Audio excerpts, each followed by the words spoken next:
Hello and welcome to week 5 of the GameStar Season 2 qualifiers for Heroes of the Storm.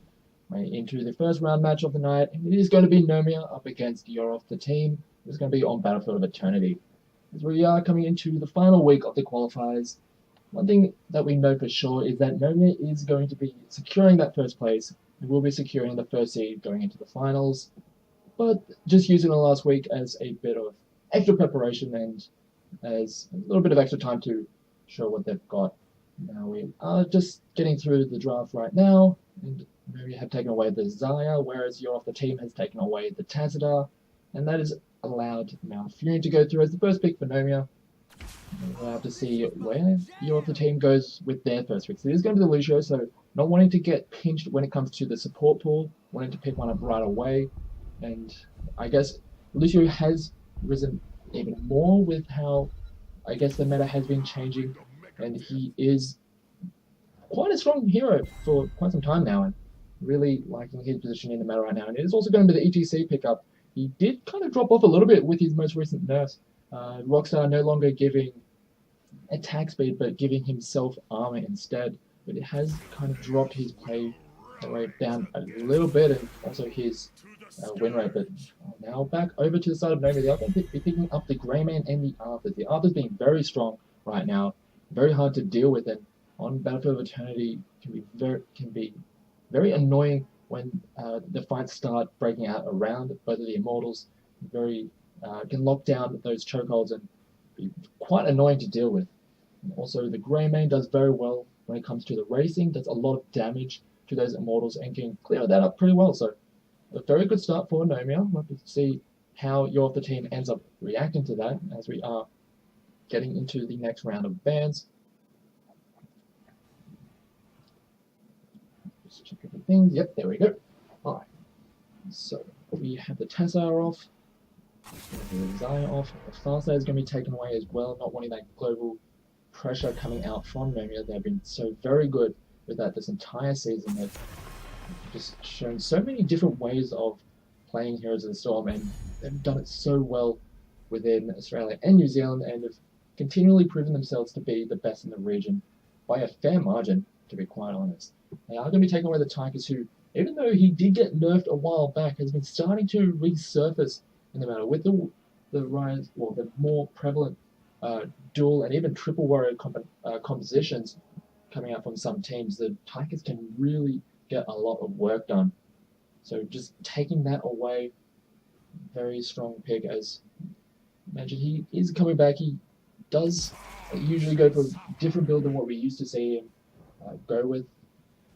We'll have to see how You're Off the Team reacts to that. They're going to pick up the Leoric, who did also receive a recent buff to his Skeletal Swing and also his auto attack damage, and is now really quite in quite a good position in the meta right now. We'll have to see what else they finish that off with, because they did pick up the Lunara, who can do quite well on this map, has a lot of space to work with, and also she gets the talent at 7 to really increase her damage against neutrals. She can take down those Immortals quite quickly.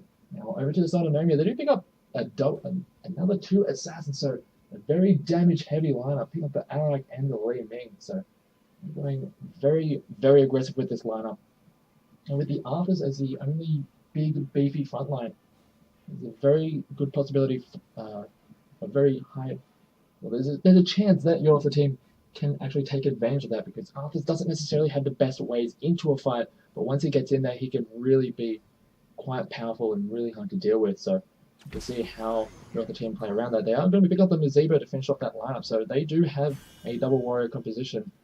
And they have some very good late game damage with Lunara and with the Nazebo. We'll have to see if it will be enough to take down this side of Nomia. They do have a lot of damage, so whether or not that composition for the red team will be able to survive that long to get a lot of that damage over time to stick remains to be seen. So we are going to be getting into game. This is going to be the round 1 match for week 5 here at the GameStar qualifiers, and as I mentioned at the start, Nomia are pretty much locked in as the number 1 seed coming out of these qualifiers, whereas a lot of these other teams will be looking to at least lock in their rosters at least gets a bit more preparation coming into the next qualifier, which will be happening very soon, as we do have the finals coming at the end of the month, so it's not too far away. All these teams will be wanting to get as much preparation done before then, so very interesting to see how these teams play this one out. But it should be very interesting on that.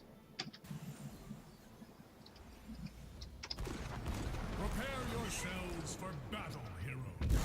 Alrighty, on the blue side we have Nomia, we have Arcana on Allied, we actually have Pesky coming in as a sub, and Pesky will be playing the Malfurion, Robodova is on the Arthas, John is on Li Ming, and Bat94 is on a Greymane. And on the red side, we have You're off the team. We have Jester on the Zebo, Alg on ETC, Helium on Lunara. We have We have Audio on the Lucio, and we have Tanner on the Leoric. Alrighty. So at the level 1, we do actually have the Leoric going with the rest of the team. See if they can get some kind of aggressive play early on, but all he gets in response is just a lot of damage to his face. And the amount of burst from long range coming out from this lineup from Nomia, so it'll be something to be very wary of. Lucio doesn't necessarily have the best way of dealing with that very high burst early on. If they do lock down, you can see taking a lot of damage, but it's being returned. Arcana dropped very low. And not necessarily having the most sustained healing coming out against those poisonous heroes of the Lunara and the Zebo. They will be able to be in a good position to keep on applying pressure. Zombie walls a bit too late, they drop immediately, so just a bit of trading back and forward, but the Lucio healing is going to end up in the long run making those fights go quite well for him. But then Zebo gets caught out a little bit, taking a lot of damage, down to less than half, but he does manage to get himself away as they do try and switch targets. The damage coming out from these members of the Office is really starting to pay off. They're not able to take anyone down just yet, as Audio's dropped very low. Will manage to get himself away, but Robodova's dropping very low at the same time, and very hard for them to stick around without the same level of healing that the Lucio has. Actually, on the top side, we did have that 94 having to back away. This is being a little bit more annoying than you would have liked, but as we do have the Immortal spawning for the first time, I'd like to see how these teams end up playing this out, as see if this very good position for your upper team is going to be able to spill over into the Immortal phase, but we do have Nomia already getting very aggressive onto their opponent's Immortal, and they have the racing potential with the Greymane. They have a lot of damage to work with, and looks like the upper team are just wanting to try and waste them for it, but he brings in the damage, but he a nice stun coming in from the Immortal, locking down two members. It looks like they're trying to get angry, but the Roots go down onto two, and they will take the first kill. It looks like, but actually Tanner is going very low. He does fall. That's the first step of the game. It's going to be Tanner, and they want to get even more. The half-time show for the Immortals is being triggered, and Zero falls as well, and very close to Lucio almost falling, but it's a very strong fight coming out for Nomia, so they will have the position to both defend their own Immortal and also take down their opponents.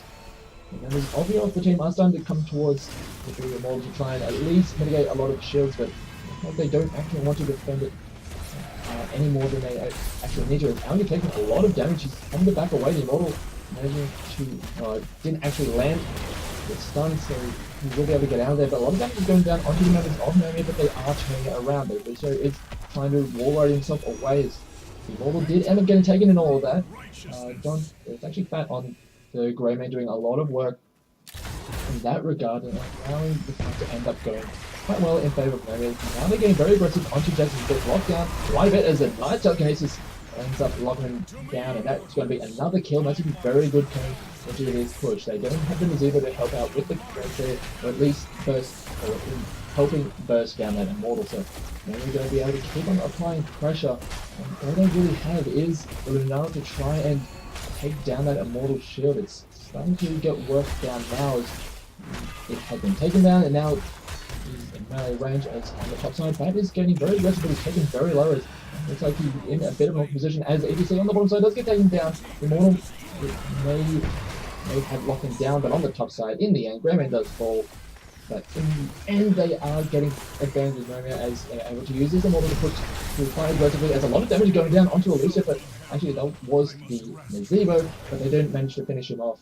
They're not wanting to go too aggressive, but still they have quite an advantage. They have well over a level lead. They have the talent advantage, and now that the model is down, they're going to be working on the rest of the map. They're getting these camps, as we do have Tanner starting to work his way towards the bottom side of the map. It looks like they want to make a play towards this bottom camp, but I'm not sure if they'll be able to get there in time, as EDC does go charging in, but Red Velvet is going to be able to at least sustain a little bit, but he is going to fall as the Leoric does go down as well. It's just going to be a 1-4 trade so far. Already it's a nice route going down onto 2 members. Looks like they want to try and take him down next as the zombie wall doesn't actually land. Looks like they want to keep on fighting. It's still a 3v4 in favor of your team, but they want to keep fighting them, it seems. But Arcanus gets put out of position thanks to the ETC, power slide, and the face melt. That's going to be another kill going over to the side of your team. But throughout all of this, we have Fat 94 on the Grey Main doing a lot of work on the top side, taking down both of those towers and getting a lot more experience for the rest of the team, despite the fact that they were losing out a little bit on the bottom side of the map.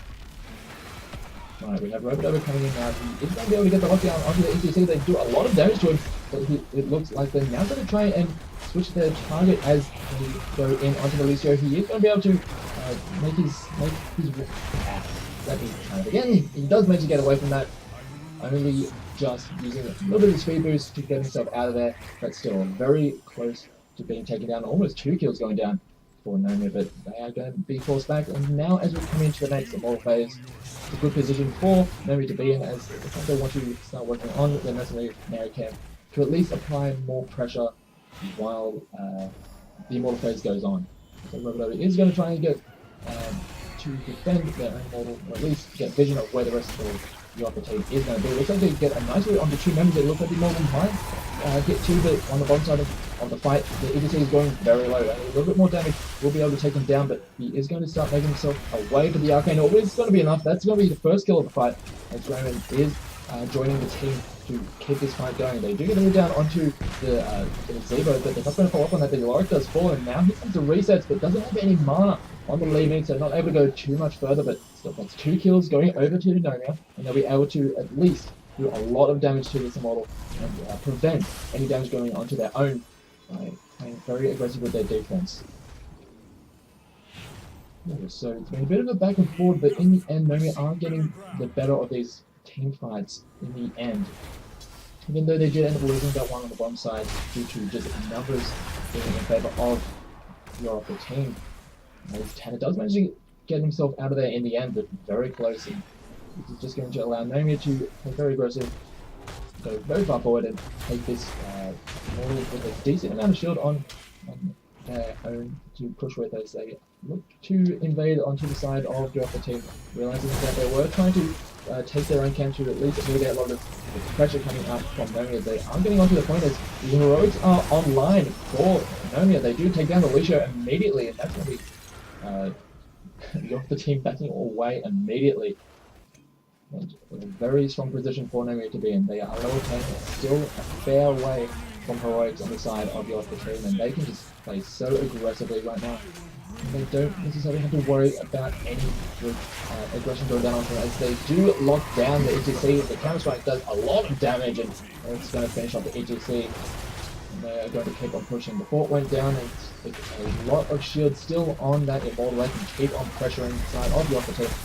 Telekinesis is going to drag in Jester, but doesn't end up landing the Discord strike. But they are forced back, and they have to be very careful with their positioning, because at any moment they could be dragged out. As the root does go down onto Jester, he's going to get locked in, and he will be taken down as well. And it looks like they're going to start working towards this keeper. It's a nice Violent Dream hits 2, and they are going to finish off the Lucio, so that's more of their healing just down the drain again.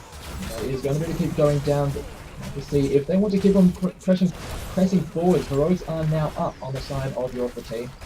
Do they have what it takes to just finish off this game? There's a lot of health still on that immortal. It looks like they want to keep on going. The Gargantuan does get popped. It looks like they are wanting to take the fight. The Counter-Strike is doing a lot of work. Take down the Gazebo. The Sound Barrier does come out and is helping sustain your team. Robodover is able to stay alive in this fight, but Tanner is going to be a real nuisance on that Leo, draining away a lot of that life. I think he will end up going down in the end, but looks like a lot of damage is going down onto members of your off the team. A lot of health is taken off the core. I'm not sure if they can actually finish this off, but they won't get taken down. And here comes the reset. Take another one. The Lucio falls. It looks like they might have enough to finish this one off, but with the Nazebo coming up, I don't think they had enough minis with him to at least take a lot of the core damage. But looks like he might be getting caught out as the EDC does go in, but doesn't actually use the mosh pit as Lunara gets taken down. The Zebra falls as well. The resets coming in from the Li Ming are doing a lot of work and actually has the mana this time to keep the damage coming in. That's a third kill, and now they want to keep on pushing forward. They have the minions now, and with 3 members down, they could very well just finish this game off. The damage is there. They have all the tools they need. There's nothing to stop them. The ETC will want to come in with the mosh pit. He does manage to lock down 2, but they're actually going to get the 3rd one in there, so they do lock down 2 members. And it looks like they might try and pose a final last-ditch effort at defense. Looks like they might actually hold this off. Is it so close? It's a little bit more damage at the 1%. The cannon, the catapult will end up finishing that off. The final shot from the catapult will end up taking that, and that is going to be a pretty quick game going over